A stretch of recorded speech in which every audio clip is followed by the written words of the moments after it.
Well, everybody, hope everybody's doing good this evening. Thank you for coming out. It's our regular meeting for the month of May. This year's going by awful fast, so don't blink. It'll be over with. It's hard to believe it's May. Please, everybody, silence your mobile devices if you've got those. If I could, I would ask Commissioner Pittman to lead us in the invocation. Let's pray. Dear Lord, we thank you for the opportunity, God, to get together on this beautiful day, dear Lord, and do the business of the taxpayer. We ask that, dear Lord, you be with everyone in this room and help guide their lives, God. We ask that you help guide our decisions tonight to make prudent choices, dear Lord, with our community's resources. We thank you most of all for your son, Jesus, who died for our sins. In Jesus' name I pray. Amen. Commissioner Roberts, if you wouldn't mind leading us in the pledge. Attention, salute, pledge. Pledge allegiance to the flag of the United States of America, and to the republic which it stands, one nation, God, indivisible, with liberty and justice for all.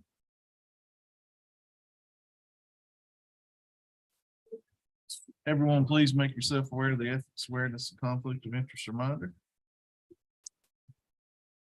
Hearing no conflicts of interest. Do we have any additions or changes to the agenda this evening? I can see. Commissioner Pittman, need to add 13C. Provide health quarterly report. I got a motion on the floor to amend the agenda to add item 13C, Value Health Quarterly Report. Do I have a second? A second. All in favor, vote for the usual sign. Motion carries.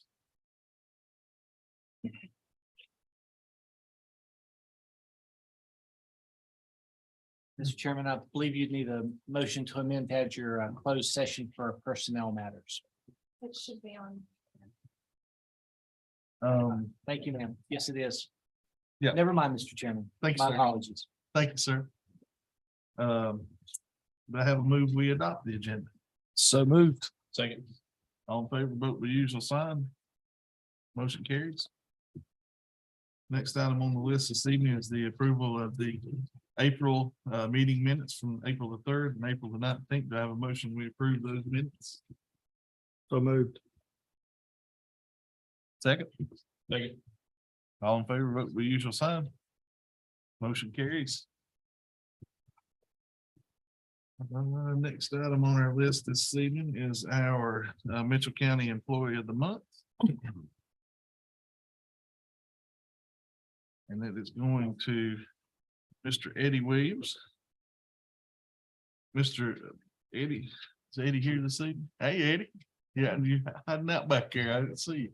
That's a smart way. But we, got to get you to come up here to the front here in just a second. So yeah, that's what you was excited about. I know. That's what I figured. Mitchell County Board of Commissioners would like to recognize Eddie Williams as the April Employee of the Month. We're excited to be recognizing Eddie, our veteran service officer. Eddie, you've been nominated and selected for going above and beyond in assisting veterans and their families by answering questions, advising and educating individuals on what benefits are available. We would also like to recognize you for taking this to a new level. Some examples include being instrumental for the flag project for the Spruce Pine Bridge. You organizing a Veterans Advisory Board and oversaw the coordination of signage for veterans to increase the awareness of services and benefits available for veterans through a variety of state, counties, and other resources. Your willingness and compassion to help any and all veterans is demonstrated through your actions, such as taking veterans to appointments and meetings on your own time. Eddie, we thank you for representing Mitchell County in a caring and positive manner and meeting the needs of our veterans. The Board of Commissioners is proud to recognize you as the April Employee of the Month. We appreciate you. You don't mind to slide up, we got you a little plaque here. And you don't mind to come up? Now smile real big now. I'll present that to you then. When it gets the picture. Thank you so much. We appreciate you, my friend. Thank you for what you do. Proud of you. Thank you.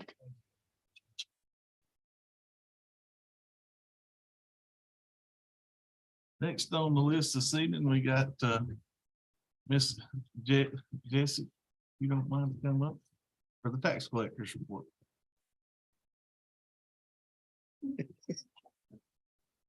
Good evening.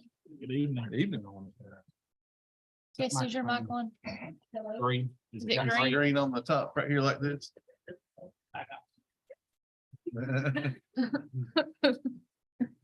All right. Okay, for the month of April 2023, the collections activity total is $106,089.38, $106,089.38. We're continuing to do our processes of our programs, the debt set off, cash claims, and wage garnishments. And hopefully we'll be at a good percentage by the end of our fiscal year. 21 was 97.28 a year ago. Right now, this year, it's 97.35. So That's really we're getting there. And update on the foreclosures, we have 3 that are being filed for this month, of May, mortgage style foreclosure. And we've got 1 that's in an upset period right now going on. We'll see how long that takes. So So, just a roundabout getting paid. estimate, how much have we brought in now since, and Over 100,000. that's what I was thinking is Yeah. over 100 by now. It is, That's is. great. At that, as of last month. Not great, but great that we. Right, right. We get it. And the letters are helping. No, we're Good. setting up payment agreements and. It's really good. Thank you. Thank Good you. looking tan. So you've been, where have you been hiding? Where have you went that the rest of us didn't get to go?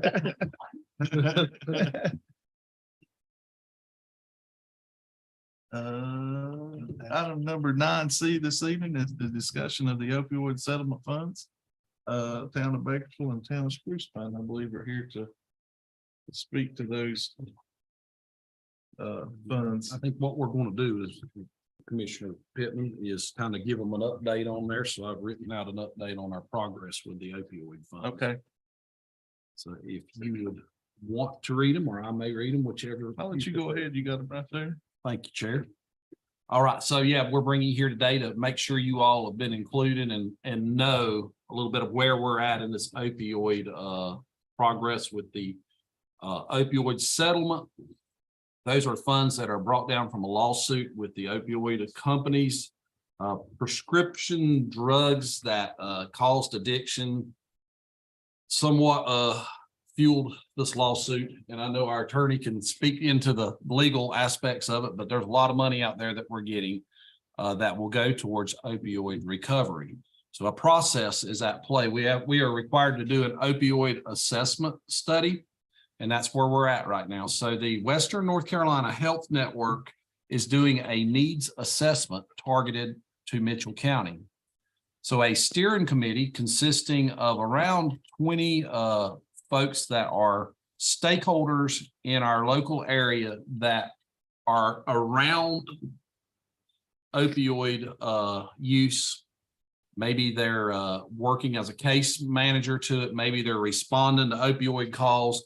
It was folks that were connected. Maybe they are past users. They are folks that we are wanting to hear about in this opioid study, and we want to hear their story. That meeting occurred on March 22nd. It compiled the needs assessment findings and talked about a plan of attack for this study. The meeting resulted in great information that will help us look at root cause of opioid addiction in our county. Ongoing is a deep dive to get interview information and stories from those who have struggled with addiction, who have been impacted by opioid use and or worked in the area of recovery. This study's broken down into some stages as we focus on our area, Mitchell County. A collection of stories is ongoing right now. So for example, we may talk to someone that's struggled with addiction. And they tell us maybe how they started. What is their story? What led them down that road? What are they doing? What's worked? What's not worked? So it's really valuable to grab those folks and hear their story when they're willing to share. After the Western North Carolina Health Network gets these stories, they're gonna, what they call sense making of the stories. So they're gonna compile usable data points. Like, for example, what are the demographics around someone when they first start opioid use? Are they in high school? What age? What's their family situation? What are trends that maybe we can look at to better direct that? Then we will, through this health network and this study, return the stories to the community. Confidentiality is what we're always under. With that, we're always keeping folks confidential. The intention of the County Opioid Steering Committee is to meaningfully engage the commissioners and community in the results of the assessment. The results of the assessment will be presented to the commissioners at a meeting when it's completed to help them make an informed decision on how to best disperse the opioid settlement funds. So we're talking hundreds of thousands of dollars that we're going to try to put in an area where it fits and hits best on curbing opioid use. You know, government's got a reputation for throwing money at problems and not getting results. We are doing our due diligence to try to get these results. We got folks at the table working on that. The steering committee, along with Western North Carolina Health Network, will do a presentation to the board upon conclusion of the study. The timetable for the completion of this study will be around, we're hoping around September, when all this is done. So just keeping that on your radar. So wanted to bring the towns up to par on kind of where we were in this meeting. I always want to get your input and keep you on board with what we have going on. And if I remember correctly, Alan, that the amount of money that we've been allocated is a little under 3 million, right? And it's like about 200,000 a year or something like that. It's that ballpark, but there's some ongoing court cases where that could change. I think if you have any. The settlements that are currently entered into are multi-year payouts. There are actually two tiers of settlements currently. One was with the manufacturers and the other was with the larger distributors. Related to that, one of the requests was for each county in North Carolina to approve the phase 2 settlement. And the last update I received was that all 100 counties had signed on to the approval of that class action settlement. So that should maximize the portion that comes to North Carolina that then will flow through to the counties. So there's a formula between what goes to state health and human services and what goes to the counties. But that is in process, and there are several other components that are still outstanding, including several of the manufacturing companies that have filed for bankruptcy protection from the ongoing litigation. So that still has to be sorted out. So there's still very much numbers in motion as far as what that ultimately means as far as our dollar figure, but it is significant. That's good. Thank you for it. Yes, sir.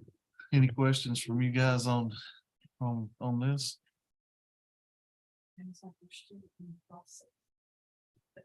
Seems like it. Study time. Yes, sir, Mr. Nash.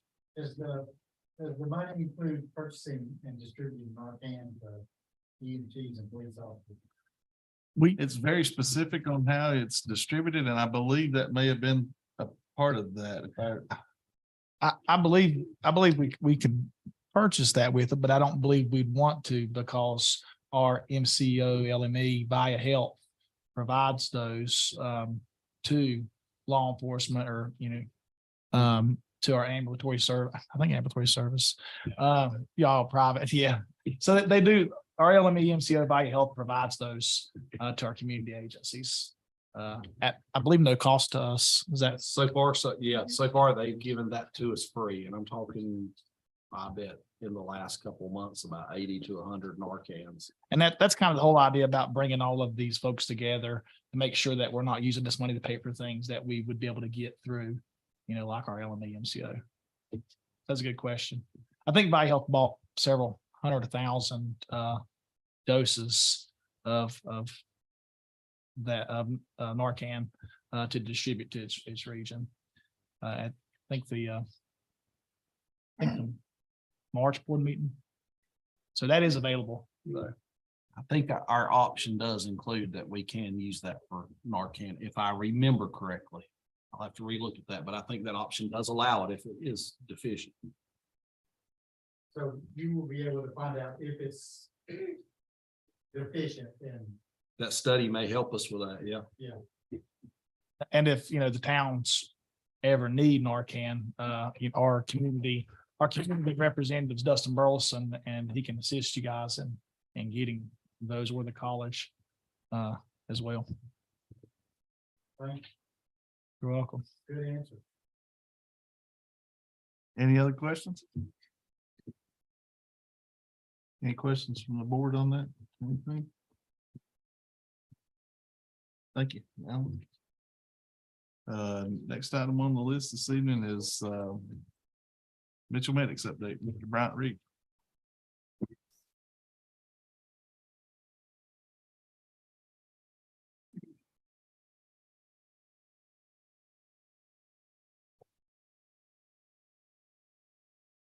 One more, hit that button one more time, it'll come on.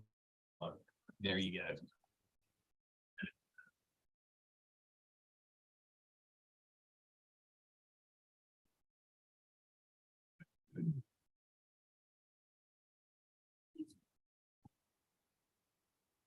There you go, it's coming up now.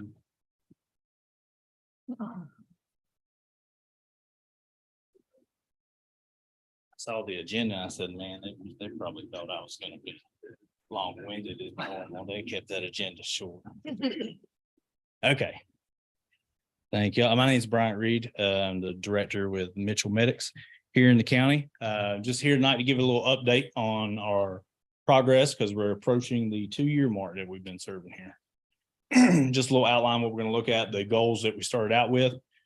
Look at some staffing situations here, how we've been reinvesting in the community, and some plans and thoughts moving forward.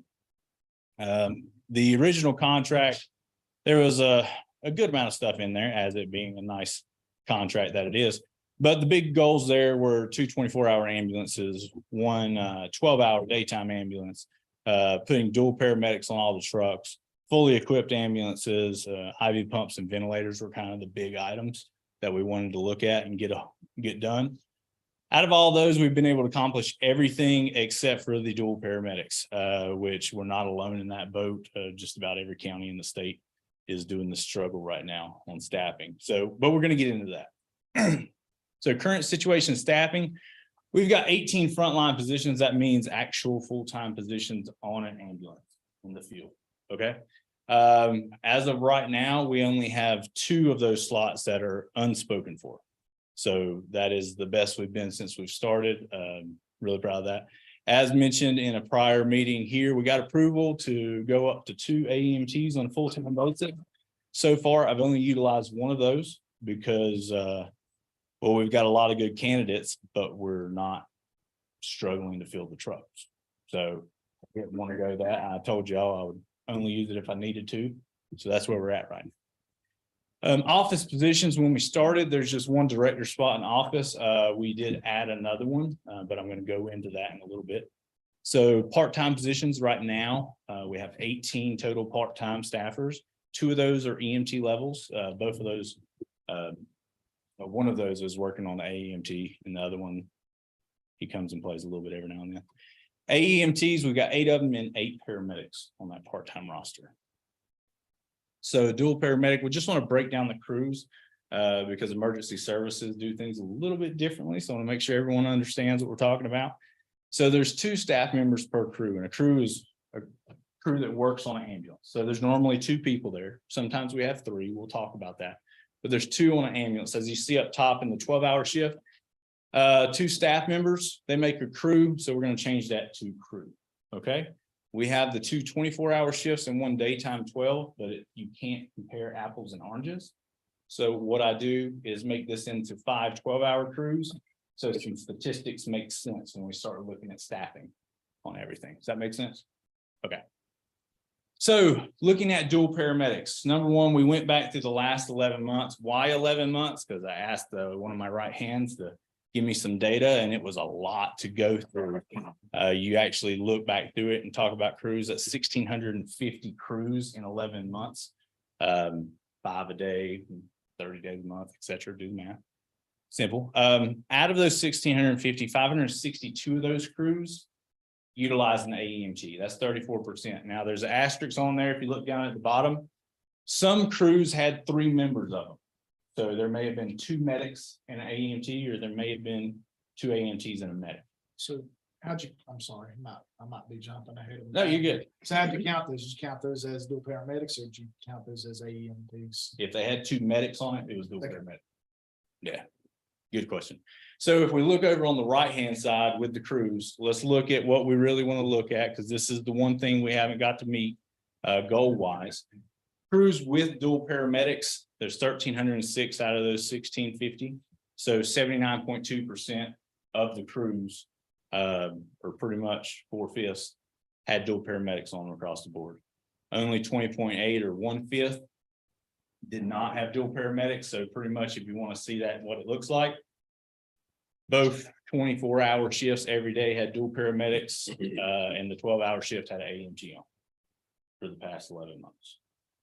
And out of that, I'm happy to say, because not many people can say this, we staffed over 99.3% of our crews in that time period. There was only 5 crews in 11 months where we didn't have all the crews in service due to sickness or whatever that was. So that was a pretty significant deal to me. Questions on that? So let's talk about the financial difference there. 344 crews without dual paramedics, 20.8%. Pay difference is from AMT and medic with us is 15 versus 20, so $5 an hour. Do the math out on that for 11 months is 20,640 is what it cost us, that much less than what it would have cost us if we put dual paramedics on. So if you want to look at that, this is what Mitchell Medic saved from not putting paramedics. If you want to word it like that, not that we were trying to save it, but that's what it cost us less. So the point is, let's look at how I told y'all from day one, I want to make sure y'all getting your money's worth. So let's look at it and see what we've done. So reinvesting, ways we've reinvested. We actually, out of some of those savings, which more than those savings, we put on a second administrator in David Young. David Young's got a graduate degree. He's been in EMS and military service for years. He's taught at the college level, trained military all across the country. Is an unbelievable asset. He's helped us with system protocol since being in this role, policies, procedures, communications with the medical directors, training our staff, and also going to some agencies in the community and training their staff as well, and also with special projects. Additional equipment over what we had to get. Lucas Devices was an automated CPR, so we wanted to make sure we had the help that we needed to run a cardiac arrest. This is just a mechanical CPR device. Those things are not cheap. As you see, we paid for we got 3 of them, and that was a little over $57,000 just on that. XD cuffs is a device, is a safety device used to ensure safety with staff and patients in some touchy situations. So we've gone up and did that as well. Involvement. So all these things are involvements in the community committees that, if not in this position, serving in this role, we probably wouldn't be doing. But we wanted to do it to get in touch, because that was a big thing from the past. EMS wasn't involved in the community. So system development, that's been a big thing. Working with Stephanie's been great, because we knew coming in, there was a lot of EMS system work that needed to be done. A lot, just to say the least. So that's took a lot of hours up. We've worked together on that. Search board, I do serve on that just because of my role here in EMS, and that is a nonprofit group that looks to ensure quality healthcare is accessible in the communities. Project Lifesaver have served on that committee as well. Mitchell EMS in the past was not involved in some regional meetings, including coalitions and domestic preparedness groups, which look at a whole regional approach. So we have been involved getting in those meetings, getting in with the fire departments, helping them with supplies, equipment that is needed. Partnerships with different agencies around in the community, just to enhance the healthcare system here as a whole. Program development going above and beyond the contract, just trying to offer new and bigger services to the community. Working with hospice groups and contracts to make sure that our hospice population has transportation and care that they need during those situations. Blue Ridge, we serve on a couple committees with them. And I will say that our relationship with them has drastically improved. It's been great as of late. Behavioral health groups, we've been working with them to ensure that this is kind of a group population that's fell between the cracks, unfortunately, in recent years. And so we've actually worked directly with a couple groups, trying to develop protocols and plans to actually get these people the care they need. Going a little bit beyond what typical EMS does, but also work with DSS on some committees and meetings. Additional staffing, this is definitely one that we've gone above and beyond. So QRV, typically the QRV is the quick response vehicle. That's some of our 3 abbreviations we like to use. That's typically staffed during banker's hours. But what we have done is brought it in during the nights. We've brought additional staffing in or on some of the weekends to ensure that we've got, if maybe we've got a couple crews with A's on it, we'll make sure that that QRV is staffed with a seasoned medic to make sure that medic can chase calls and be there if anything's needed. Adverse weather events, hurricanes, tornadoes, floods. We've brought in additional crews and QRVs to staff and even stage out in different corners of the county, just to make sure that everyone's got the care they need if they needed it during those adverse events.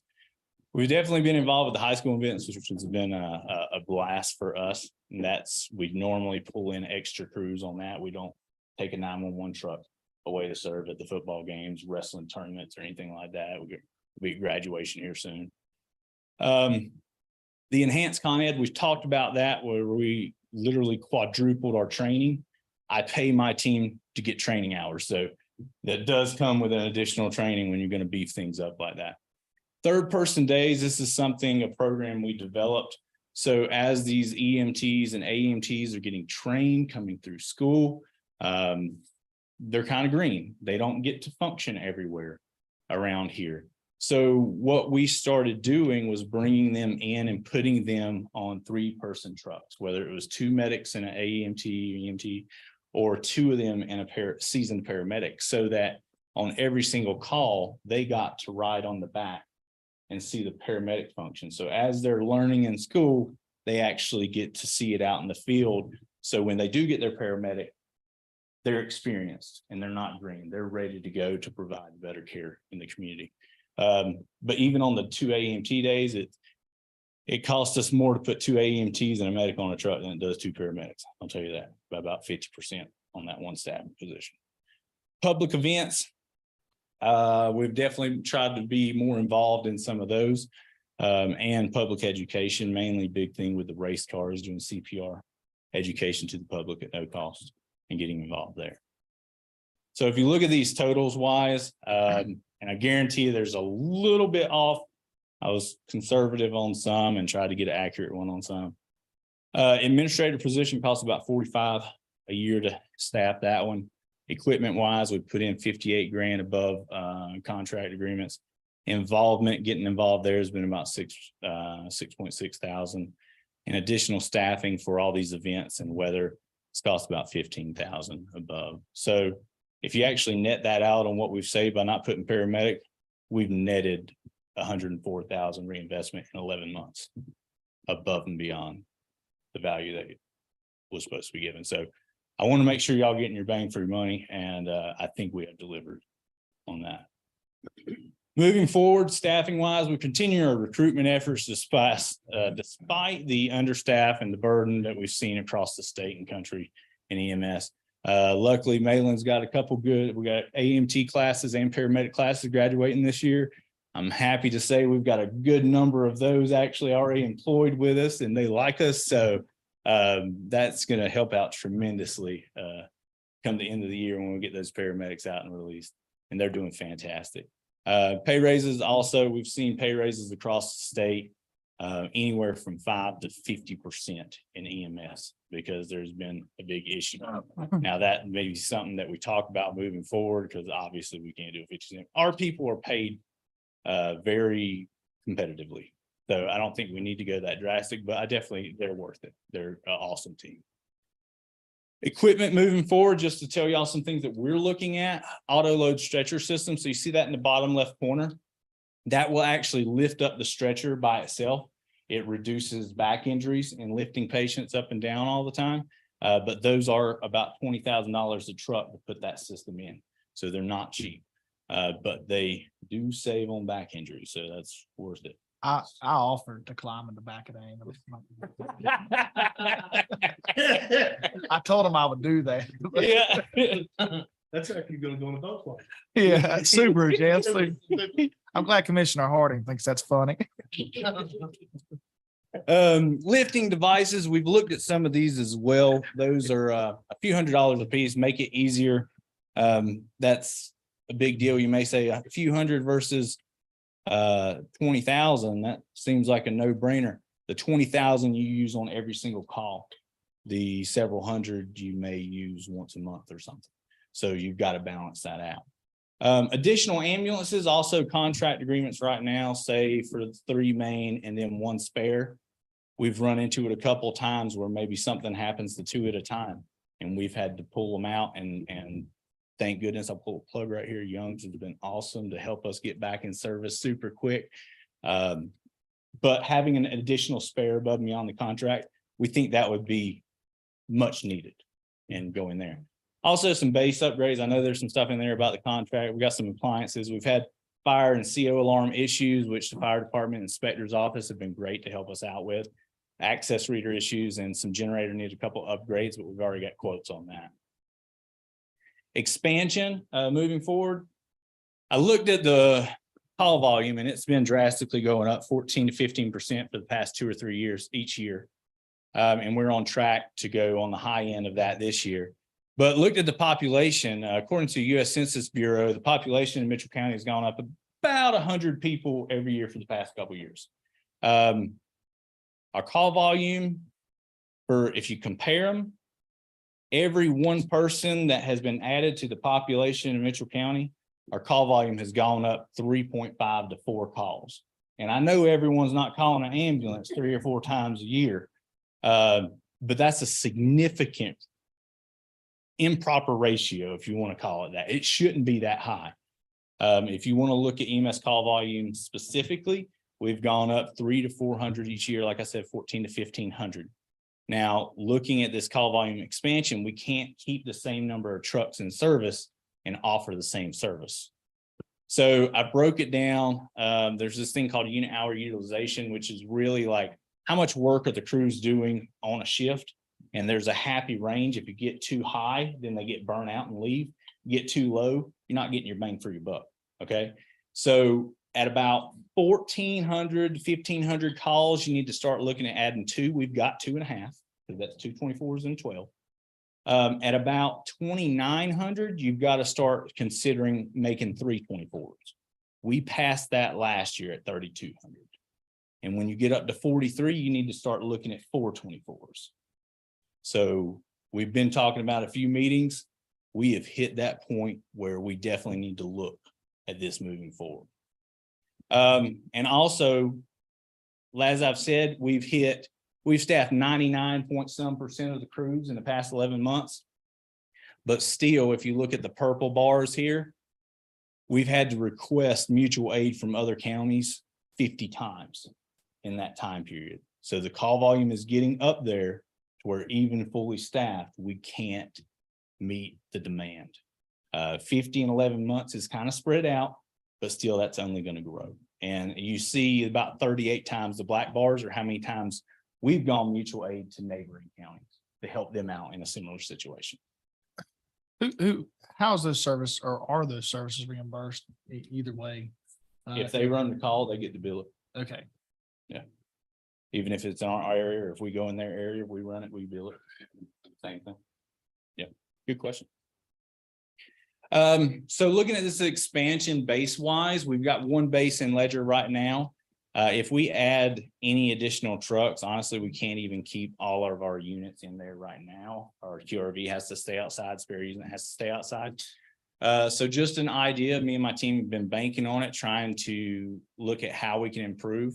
One idea moving forward, this is not definitive, and please no one go say, well, Brunt said this is what was going on. I didn't say that. I was saying this is an idea. And I think as the numbers we have right now, the best idea that we can come up with is if one day potentially we can put a base in the Red Hill area and move the main base down to Spruce Pine area, you're looking at reducing your response times and being able to get to probably, I think our numbers said 90+% of the county within 10 to 15 minutes, which is huge because faster response equals better outcomes. And that's what we want for our people right there. But we have a main base right now in Ledger. so if with this plan, you wouldn't have the main base in Ledger, you'd have to. Yeah. Okay. Yeah. So I don't know if that could be something that we could repurpose on the county level or but we can also leave the main base there. But then you look at the Little Switzerland areas, the south end that suffers because we can't get down there too quick. But on the north end, that Red Hill base did drastically cuts down on the Bradshaw, Buellton, Fort Mountain areas, which on the north end, which takes a while to get up there. What is your average response time for those outliers? For Buellton and Bradshaw, if you average all our emergency responses up there, it's probably over 30 minutes. What about Huntsville? Hopefully you don't have. It's not even the registry. We've got it broke down by fire districts is how we record our data. So, Do you have a place identified in Red Hill that you would look at making that base and Spruce Pine? one consideration, I mean, there's a couple, I keep my eyes open every time I drive around, just trying to plan ahead because I don't want to get behind the 8 ball any further. I don't know if it's an option, but you've got the old general store across from the gas station at Red Hill. Nothing's been in there for a while. It's concrete foundation, block walls, maybe a little bit of remodeling.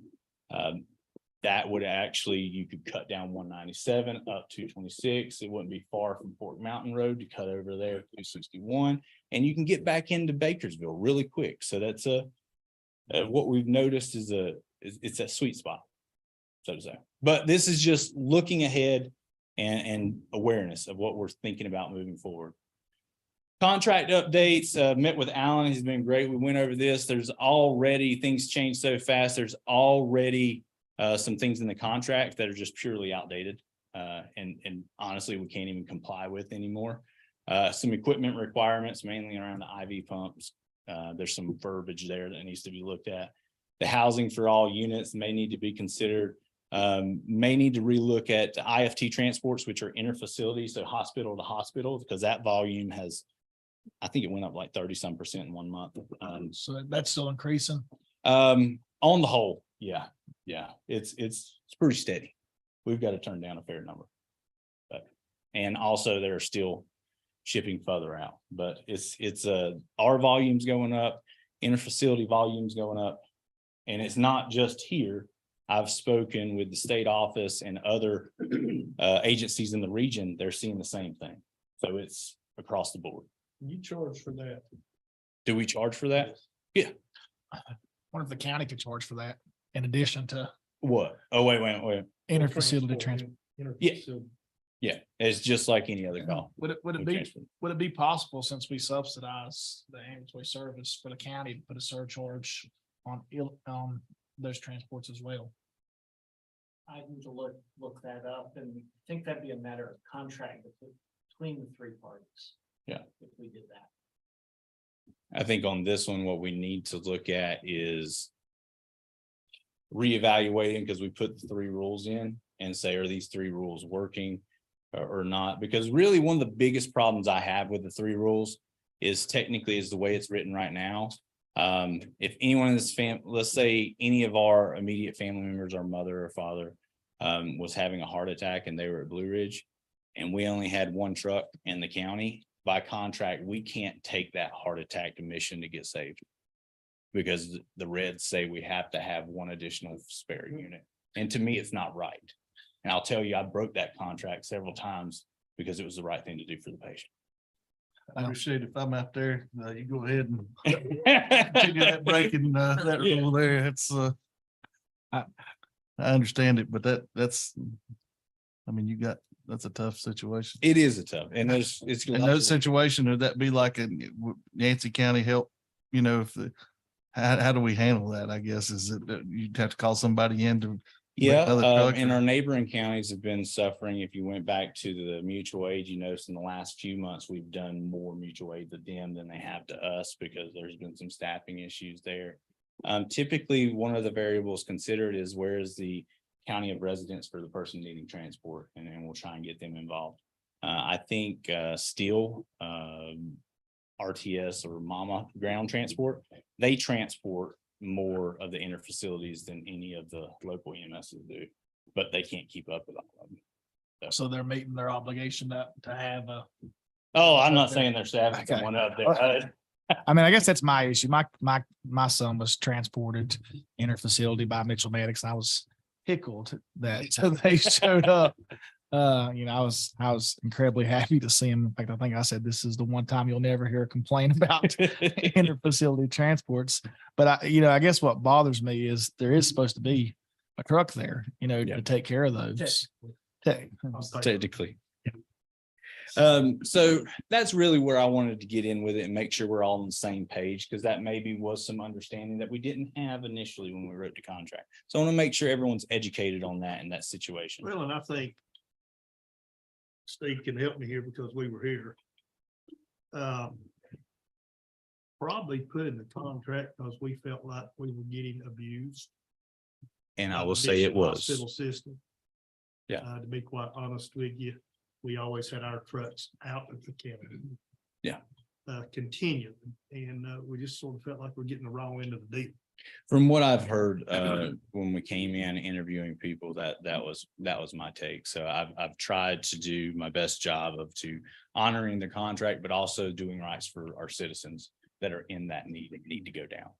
Most of your transports during the day, when your 12-hour truck is on shift, or is it gonna roll off to where? It depends on the severity of it. So if it's a lower, like a routine transport, we get a lot more of those during the day, but we don't take those at night because we only have 2 trucks in the county. So the night, it's normally sick people, normally. And could you put a transport truck only, station transport truck only? 16 hours a day, 24 hours a day, 7 days a week, 5 days a week, whatever the metrics figured out. There is, Is there something that would be feasible for us as county, feasible for y'all? There's as provider? there's a couple different options you have there. One, and I say two, one would be if the county wanted to consider an interfacility transport for its residents only. Then we can talk about a contract for adjustment to the contract and be a subsidy just to cover that. Otherwise, it would be someone could come in, we could do it. We've honestly done our homework. I'll tell you that, at opening our own interfacility group. But then that would be contracts with the hospital, but it's also a riskier game when you don't have a subsidy involved. Because you don't know which insurance population group you're going to get, and you can't really be selective because that's not right. I wonder if the other counties, Avery and Yancey, well, I guess Avery has a hospital, but I wonder if they would be willing to go, split that cost with us just to provide transports with for whoever needed them.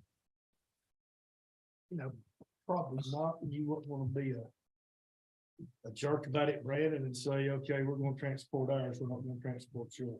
Yours is sick. You got to come back to fluids, that's the problem for. And very thankful to hospitals in Spruce Park, or in Mhm. Mitchell County. But if we inherit a patient from the surrounding county, those guys leave and go back to their base. When they need to be transported, it's these days. Right. Yeah. So, if Avery brought a patient down, I'm gonna say as an example, or McDowell, from the little switch on there.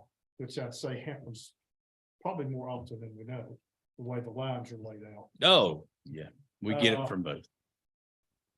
Have them in a non-emergency situation. Bring their truck back over, pick that patient up and transfer that patient instead of Mitchell Medics being responsible to do that. And even though they're getting reimbursed, that's not the problem. The problem is we're down a truck Right. Exactly. and you have a major emergency at night or something go on at night. Well, you got one truck in Asheville en route to Asheville, en route coming back, you got one truck that can respond. How quick can you get somebody called in for another truck coming in? How quick can you get your first responders in and fire and rescue there? And if you get everybody there that's equipped, you still have nothing to transfer.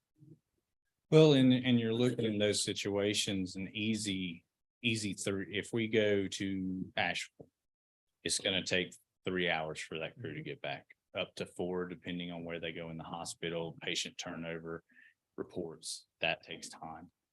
So it is a significant amount of time. And that's why we have to make those decisions very carefully, and we've turned a good number down.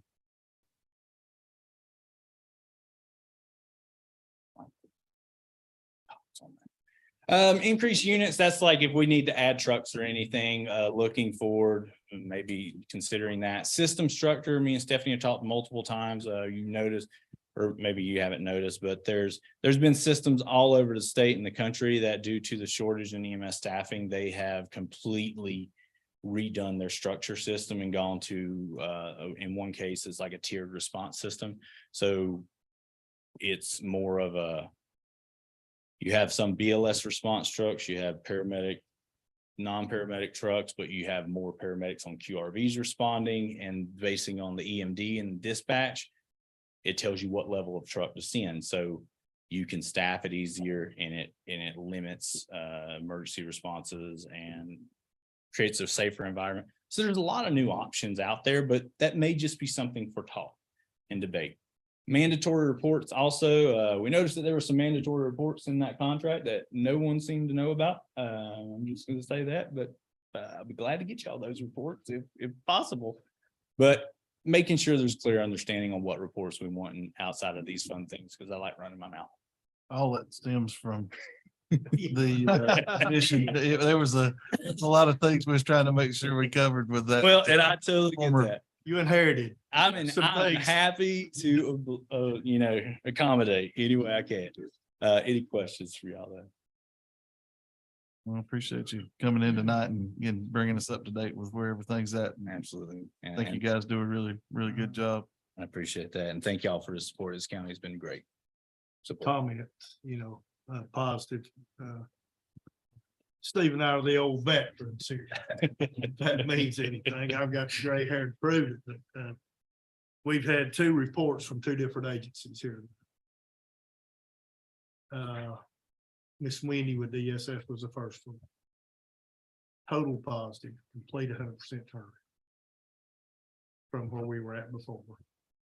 Now EMS.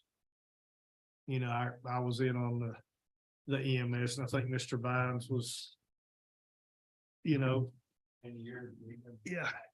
in the scene, but it feels good to get the information and be able to trust the information that you're getting. And when you say you're going to do something, you turn around and do it. It's not a promise and a pat on the head and trying to smooth us up. I mean, I've had no phone calls with the, I've had no phone calls from EMS.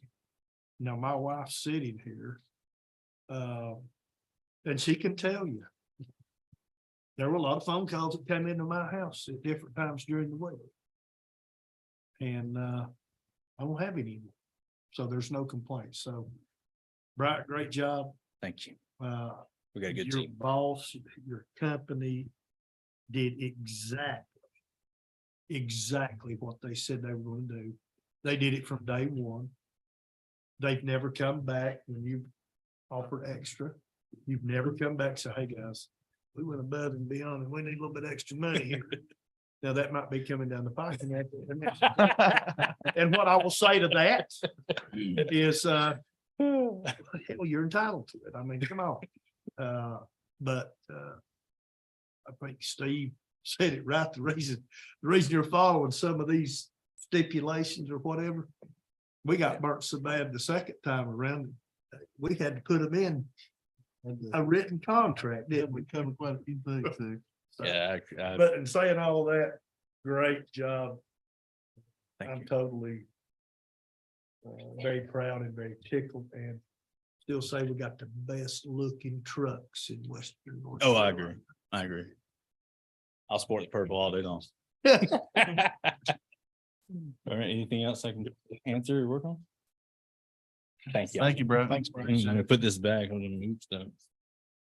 Next thing we've got on the agenda this evening is public comments. Mr. John Boyd from Malin discussing performance measures. Thank you. Last time, Commissioner Masters had some questions on performance, and frankly, it wasn't in my brain because I was there on budgets, but so I thought I'd just do just a quick summary of what it really is. And by the way, I hope that those of you that were able to make the planetarium had a good time. It's a great show. And It was a great show. I got one more here, I guess. I've got an electronic copy. That's okay. So Thanks. So a brief history on this is that the legislature put some funding in a pot called for performance funding, and the President's Association put together some criteria. And so the criteria is very different, for example, from that a lot of the rating agencies use. They use completion rates, graduation rates, stuff like that. And so this was, and these data points change periodically. The President's Association does it. And so basically what it is, it's a statistical aspect of mean and standard deviations, where you have your mean, which is your one standard deviation on each side, and then your second standard deviation that gives you to your baseline and the other. So it is not a grade for, say, what's that, like an ABC where everybody can get a C and above. It's split, kind of like, I guess the best example is bell curve, where it comes down. And so, and every year, the mean and standard deviations change based upon the data. So it changes, it's a constant change. So there was a couple areas that we need to do better on, although, you know, it's, and we've got them in our QEP, our quality enhancement plan for SACS, in our strategic plan. But just to talk about them briefly, and that's student success rates in college English and college math. So there's some factors here. First of all, when you're dealing with this, we're dealing with 2018 data. So that group of students hit COVID. The second thing is that it's about 15% of our students that are first-time students within there. So it's a small percentage. And really, there's a couple different breakouts, but the key two breakouts is one is students that are non-Pell and students that are Pell. So your students that are non-Pell is generally going to be your high school students, your early college students, because they don't qualify for Pell. And your Pell is going to be your adult students that never took any, because it's all dealing with first-time students. So the Pell students are the students that come in that never took anything in high school. And so, and also there's a 3-year window on these. And so factors that impacted on the high school side is AP, because if they take AP, it doesn't count for our numbers. And we have some high schools that do AP. AP has to you have to transfer it over. And typically they don't transfer AP until they go to university. And then it's that, you know, AP may or may not transfer. It all depends on what their score was when they finished, what their test score was. They have to do an end of test, and then it depends upon what the university requires. There's a standard, but a lot of universities in recent years have taken that standard up. So that's there. The other aspect of it is early college. Those students start their first class as a freshman. And after a freshman year, they can be there 4 more years. And so, but this only measures the first 3. The other thing that it does is Pell, and on Pell, a lot of those students are signed up into a degree program so they can get to Pell, but their intent is to get a welding certificate and get a job. And that's it with a couple of these other areas too. The real focus of a lot of students is to get a job. So they come to school till they get a job. The 7th one down there, if you look at that, that's really an index score that's based upon students that get 30 credits with us or a degree. They go to a university and they're at that same university a year later. That's really something we have no control over, but it's an indicator, because typically people who finish a 2-year degree are going to be more successful when they go to a university. They're more likely to graduate. And so, to be honest with you, a lot of those 30-hour students go off to a program, and they come back to us, sometimes within the first week or 2, and sometimes at the next semester, because they get somewhere where all of a sudden there's 200 kids in a classroom, and they don't get that attention. So, but that is performance fund. That's how it's done. It's a small piece of money, and it varies. It varies every year. If you look at some of them, it jumps up and down. COVID has had an impact. There's no doubt on that, but it's had an impact on everybody. Just depends on, and the smaller numbers. For example, the college transfer performance, we were just 0.028 below average, which was probably 1 person. So that's kind of what that is. So it's an indicator that we use, but it's not an indicator that we use for like graduation rates and the other stuff that is done through iPads.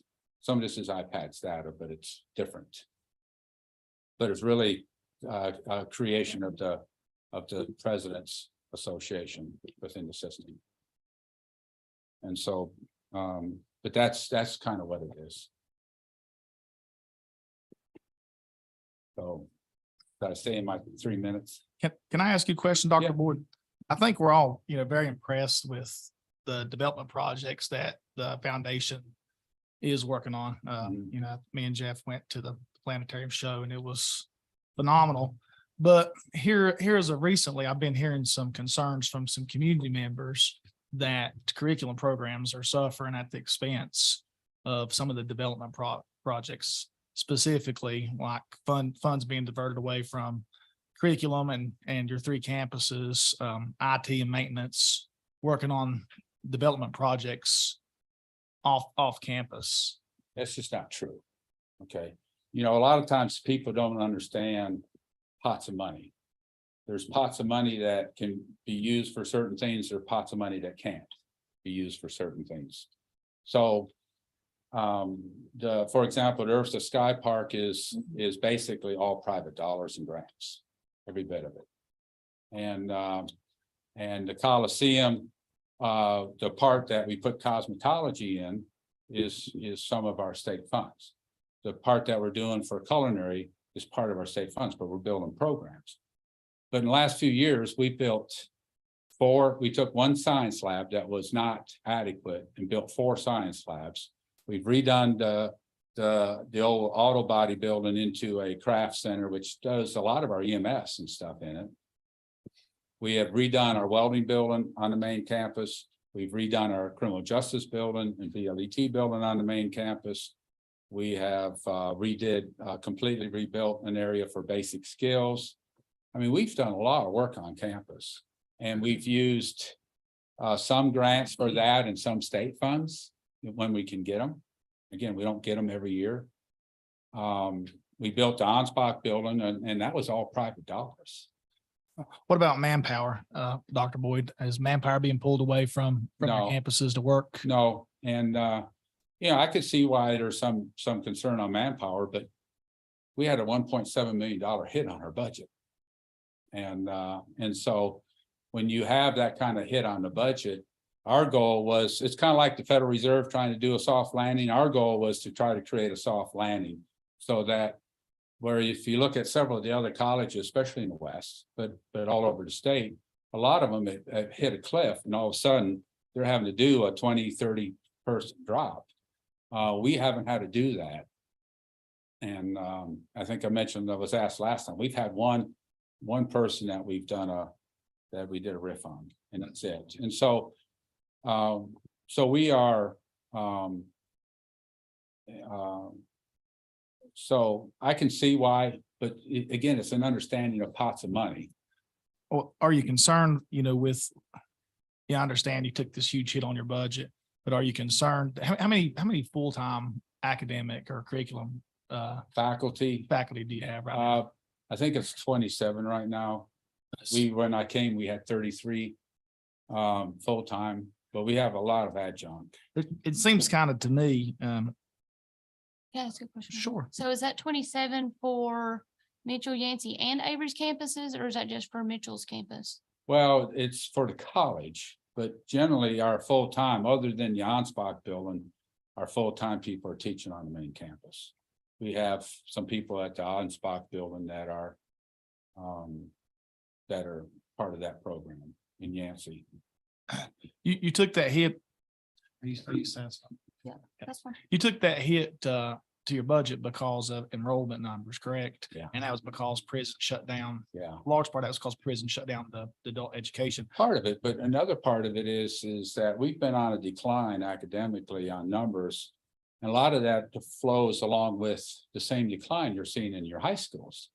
Because that is our primary recruitment for students is coming out of the high schools. When the big industry shut down, Malin was overflowing because all these people lost a job and they were in there. Well, right now, if you want a job anywhere, you can work. And so that's part of it. Now, we're also in the process of building some new programs. And so, we've got this summer, we're kicking off the paramedic to RN. We've got next year, we'll kick off our culinary and dental assisting.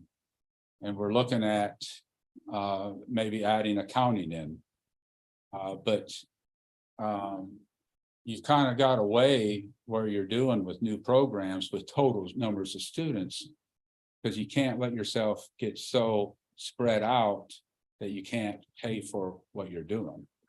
I guess that's where I was going with this is, are you concerned that by having to cut back your amount of curriculum professors, that you're actually going to kind of turn students away that aren't interested in what you all? We didn't really cut back on professors. What we had is some programs that closed.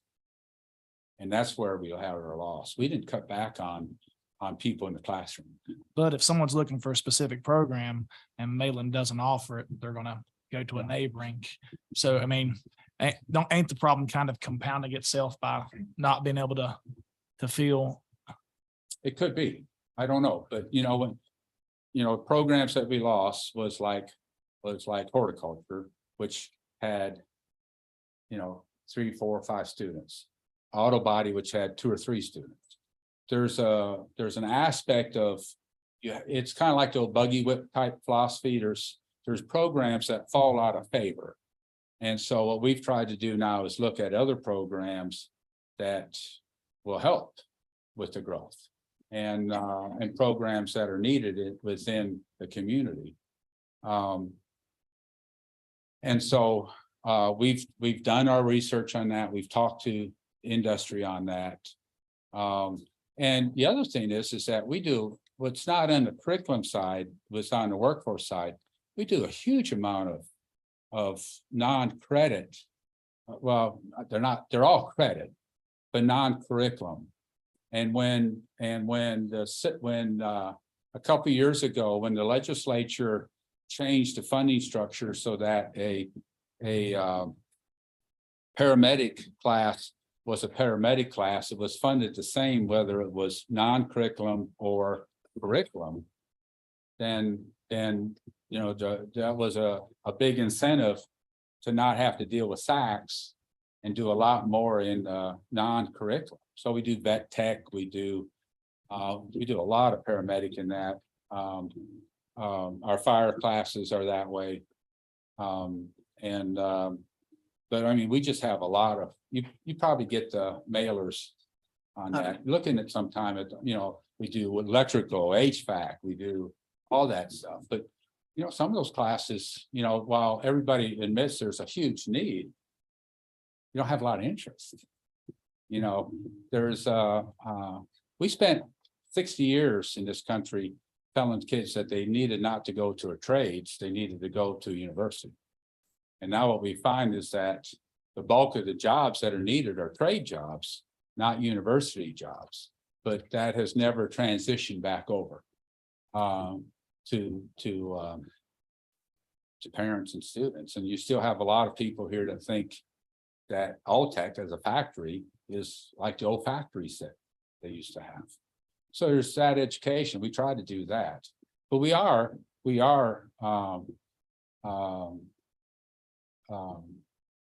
putting in efforts and money to add some curriculum programs.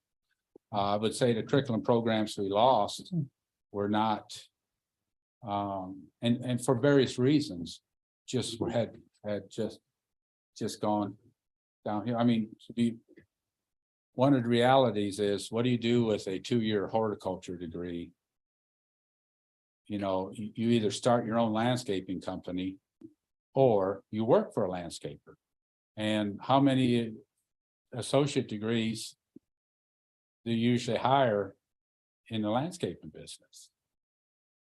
And so there is that aspect of it. So we think that the culinary is a good fit because it fits with particularly the direction. We had this discussion in the EDC the other day that with a kind of a move towards hospitality. So we're creating a so to speak, a school of hospitality and culinary arts. And we'll use facilities as the key to that. And we'll do a lot of apprenticeships through there. So how many people do you have enrolled in your hospitality program right now? We don't have anybody in the hospitality. And we don't have a hospitality program. We're adding it on as a certificate when we bring up the culinary. When I got to Malin, we had a hospitality program. It never had more than 2 students in it and only 1 graduate. And those programs you just can't keep.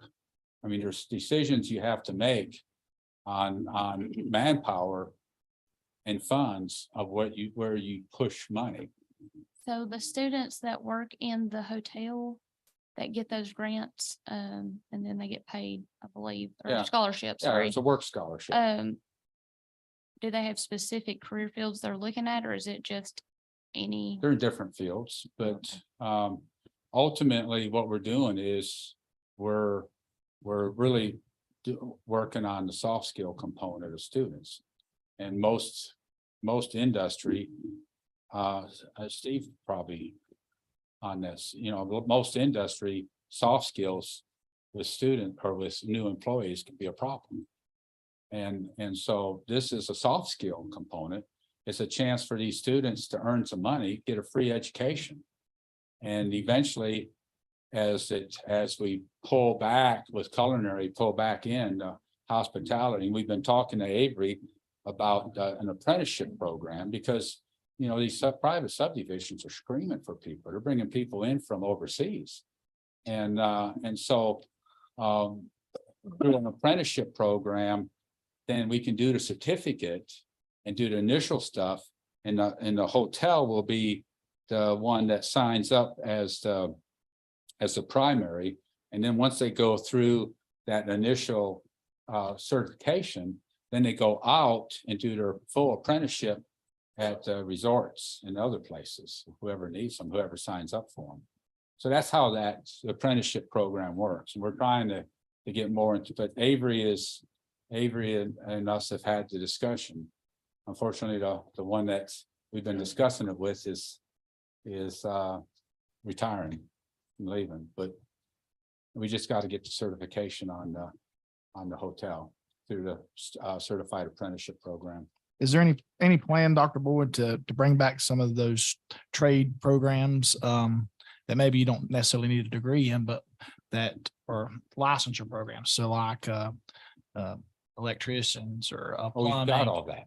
So And you we offer, do, you offer yeah, we do all that. path And- through electrical licensing. Yeah, and we are through the National Accreditation Agency. So our program is through, I forget what the acronym for it. But we do that through our national, through that national certification. So you have an electrician's program at Malin? Mhm. I don't Yeah. know that. Yeah, it's a non-curriculum, but but you can go through and get your certification, HVAC, electrical. We have, we do carpentry, we do small engine repair. What electrical licensing class is being offered this summer? I don't know. I mean, I don't know. These are short courses. What we're trying to do more and more is the short certifications. So students can come in, spend 6 or 8 weeks, go through a more intense program and be able to get to work. So you can get electrical license in 6 to 8 weeks? No, you can't get electrical in 6 to 8 weeks, no, but you can, but you can go through the program and be started. And then, of course, I think a lot of it is ultimately they're going to be working for electricians before they can actually get their full license. What does your class sizes look like for these fire classes? Uh, Are they full? We run them with what we have. I mean, I don't know what each class would have. I don't necessarily look at class sizes on that side of it. So if there was interest though from, and I know that I think me and Jeff's talked about it, at least in the fire association meetings. Of gauging the high school and maybe developing a program, would you be up to that? Yeah, If we're there was interested in interest? doing that if the high school is. We have to have the high school on board, obviously. So, We went to the high school for a paramedic program. And they just weren't interested. I think for example, Mitchell, one of the struggles Mitchell has is that. And you can correct me if I'm wrong, but it appears like one of the issues that they have is because of their enrollment now, to take a chunk of students into a program like that is hard. Would you say that? Yeah, it can be. Yeah, and so now we can do an after-school program.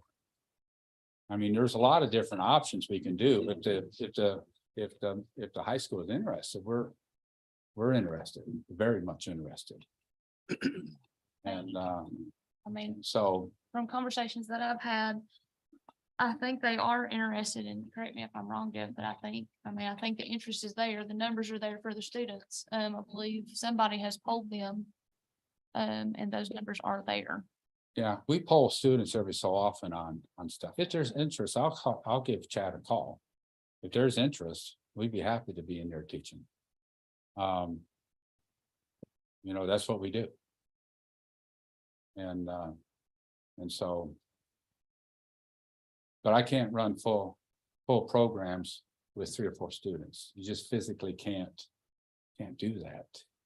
And we recruited, but some of them just run out of favor with people.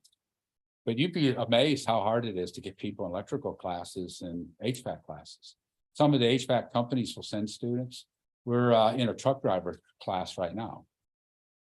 At Malin, y'all offer truck driving class? Yeah, so we're doing the CDL truck driver class right now. We worked out an agreement with a training institute that supplies the truck. Badger Underwood donated the use of a trailer for us. And we're teaching it over the old parking lot there where the Roses building and Love's Food was in Newland. the owner of that's letting us use that parking lot for our training. And so, and we go to, when that happens, we go to places like Badger and say, here's your chance. If you got people that you want licensed, get them here. And, but the HVAC companies and stuff tend to send people to us for that. So we try. I just know there seems to be a huge need for that. Oh, Every huge. time I try to, I would take those classes myself because I can't hire people to Yeah, do the work for me. They're yeah. 7 We- months out. Huh? Nobody wants to work. Well, Nobody's there's, interested in work and nobody's interested in going back and rates is continuing just a their different, education. yeah, it's a different world. And what people don't understand is, you know, most of these people that get their HVAC license are going to make more than a 4-year graduate coming out of school. Yeah. And, yeah, I go back down. but you know, we can offer the classes, we can do everything. But, drag them in and force them into the class. But we do try, and we advertise it. Those booklets we send out and all that have been a big help. We do less now of the community type programs, kind of the fun type stuff. And, but we're doing a lot more in the credentialing. And again, everything we do is through the national certification. We're right now in the process of getting accreditation for national accreditation for a paramedic. You know, not that we want them to leave North Carolina, but you know, it's a national accreditation. We're going through all that right now. And you know, our paramedics that teach are also on rescue squads and fire departments, and they're out there working too and getting calls. Sometimes in class. And Dr. so, Ward, I appreciate you bringing it. I think I had we're, another question. I'm sorry. I was gonna cut off, but. I have a couple more questions. Okay. It would be rude to interrupt. But so circling back to your performance measures, so you said these are the 2018 numbers that are listed in this performance Yeah. report? those are the 2018 first year students. Okay, That's when they started. so when does that affect your money coming from the state next fiscal year, or are you guys a year That's off? a year. No, just So it's so, fiscal year? yeah, so each year it's based upon, each year those dates would move 1 year forward. Okay.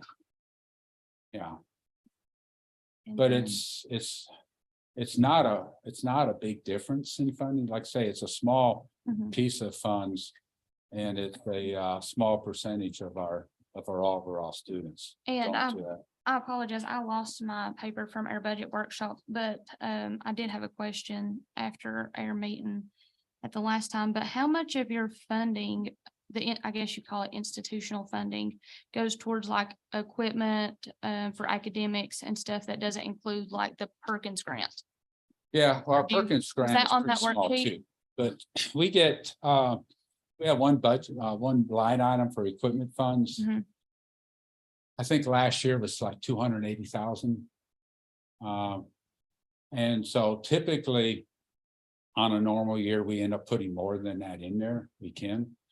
Curriculum budget, we're funded based upon FTEs by category.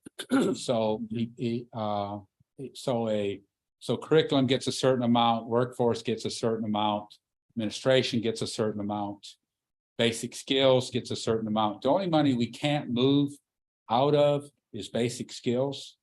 That is a set amount that has to stay in there. The rest of it is flexible. So our budget process is that people submit their budgets up through their leadership. And their leadership, what I do is I go through and allocate based upon a percentage of the budget, and based upon the historic percentage. And then if people can't, if they got new initiatives and stuff like that, they can request additional funds. And then we tend to use the performance funds that we set aside for reserve. And because it's a small amount, and then we try to send that amount back every year, because performance funds we can get back, whereas our normal institutional funds we can't. It's a use or lose. And so curriculum is certainly the largest part of our budget by far. And then And then administration, of course, includes student services, includes the 3 people we have in the 3 high schools. We made a decision a while back to put a person in every high school to help. They work with the counselors, to help the students get enrolled in their classes, to help monitor that. We have programs in place for tutoring and stuff, so if people are struggling at all, my basic rule of thumb is that if a student is having trouble the first week or maybe just over that in school, then then we have a large potential to lose that student. So our goal is to get something there to judge their level that first week, and that they're attending class that first week, so that we can then get them in help right away. That way they can get the help they need. If you wait till midterm, you've lost that student. You just have. And so in our counselors are always calling students, they're checking on students. We have a very active SOAR program. SOAR is a federal program, a very active SOAR program that does a lot of tutoring as well. So students that want help and need help, get help. And unlike what you might think with those numbers on this, our retention rate and our success rate on our classes is pretty good, which again is why we've been ranked so high nationally, is that our ranking because of our success. And students rave on our faculty for all the help they get. When you talk about national, I'm just trying to understand all this. So when you talk about being ranked nationally, who is in charge of the ranking? Well, there's all kinds of organizations that do national rankings, so there isn't one. Oh, And okay. we've been Is there ranked- one specific one that does Malin's, or is it just No, kind of across the board? We've been ranked high by probably 5 or 6 different Okay. organizations. I just didn't know if there was like how you felt. in No, North there Carolina. isn't. And they all have different criteria.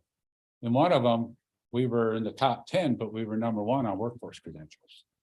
You know, so we're doing some good things,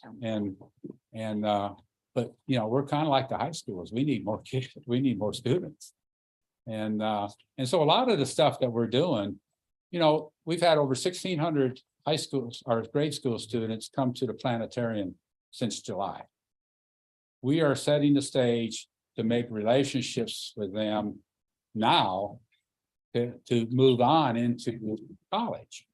And so a lot of the things, the concerts that we're going to be able to do, we're working with Jeff right now to do a program this fall with a concert in there, but the students have already identified what bands they want to hear.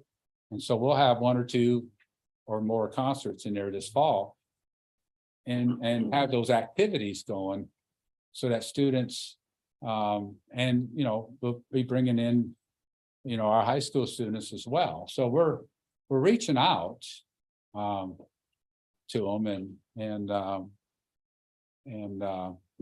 but it's a small basket to pick from, so to speak. And it's getting smaller. For Anybody, now. anybody else got anything for Dr. Morris? Okay, well, thank you. Thank you. I hope that helped with the understanding. And I appreciate the questions. Thank you, Dr. Boyd. Yep, thank you, Dr. Morris. Any board comments? Anybody? Not right now. Okay, Thank you. next item on the list is budget amendment number 5. That's Ms. Moody first.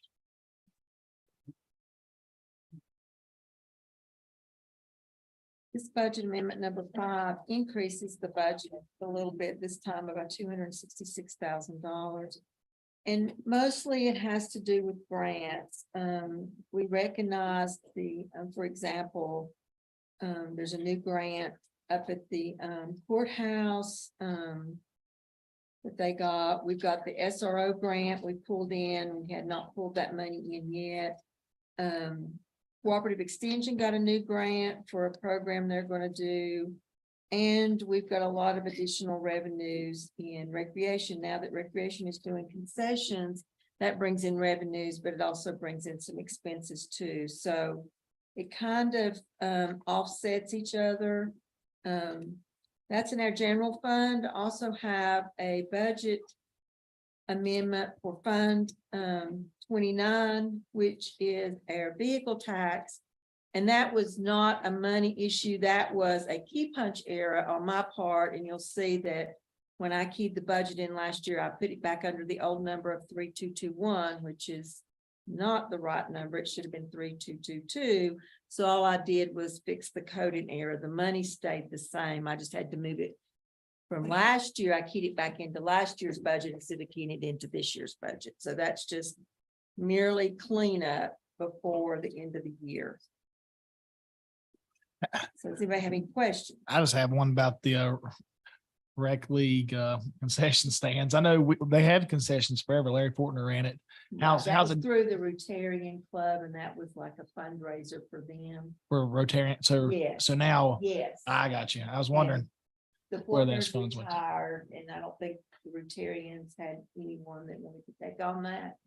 So Brock didn't want to lose that Concessions. because he feels like that will be some additional revenue for the rec center and for to have it, but of course, we have to buy the concession for him to sell. the I think he concession. pays high school kids to work it. And Yes. Yep. Yes, so yeah. I was just curious where the funds went to when Larry ran it, but that answered my question. It was a fundraiser, and then what the Rotarians did each year was they would turn around and write our recreation department a donation Okay. of so much, but then, of course, it was also help them do their programs that they did. I Got think you. they've offered scholarships. for Yeah, that. they did That makes it scholarships great and Okay. different things with that it. They're still gonna offer. Yeah.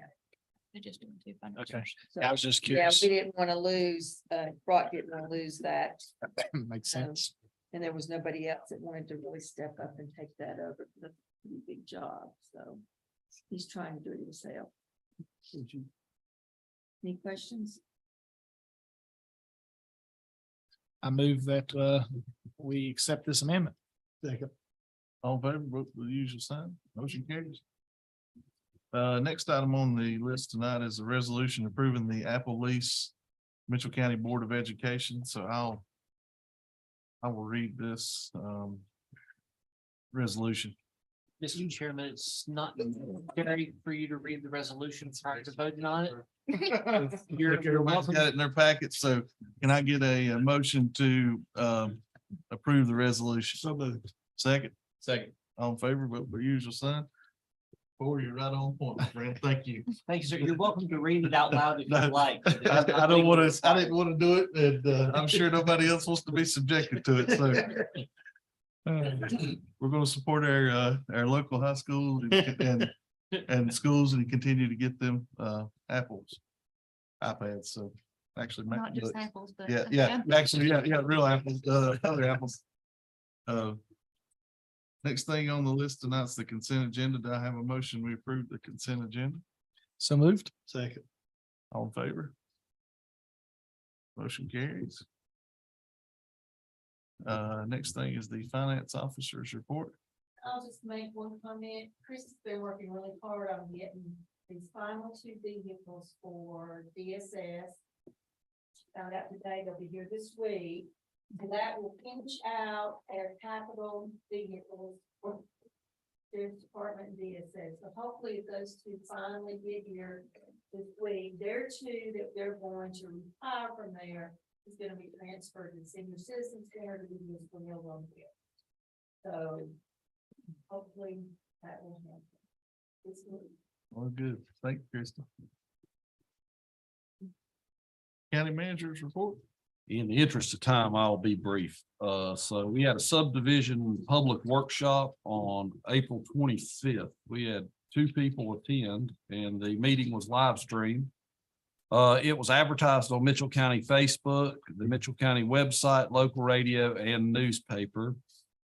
Please feel free to view that Mitchell County public workshop on the Mitchell County YouTube channel. The next step will be a review of proposed changes. Attorney will then draft a revised subdivision ordinance. Public notice and public hearing will be scheduled. Vote will be held by board to approve the revised ordinance. So we're still looking about maybe about a 6-week time frame to get all of that thereabouts going. One final thing, I want to talk about chemical spills in Mitchell County. The commission board has tasked me to gather information and resources related to chemical spills in our county. The commissioners and the citizens have expressed concern as to the recent tanker truck accidents in Mitchell County. In the past 6 months, we've had 1 spill and 2 close calls.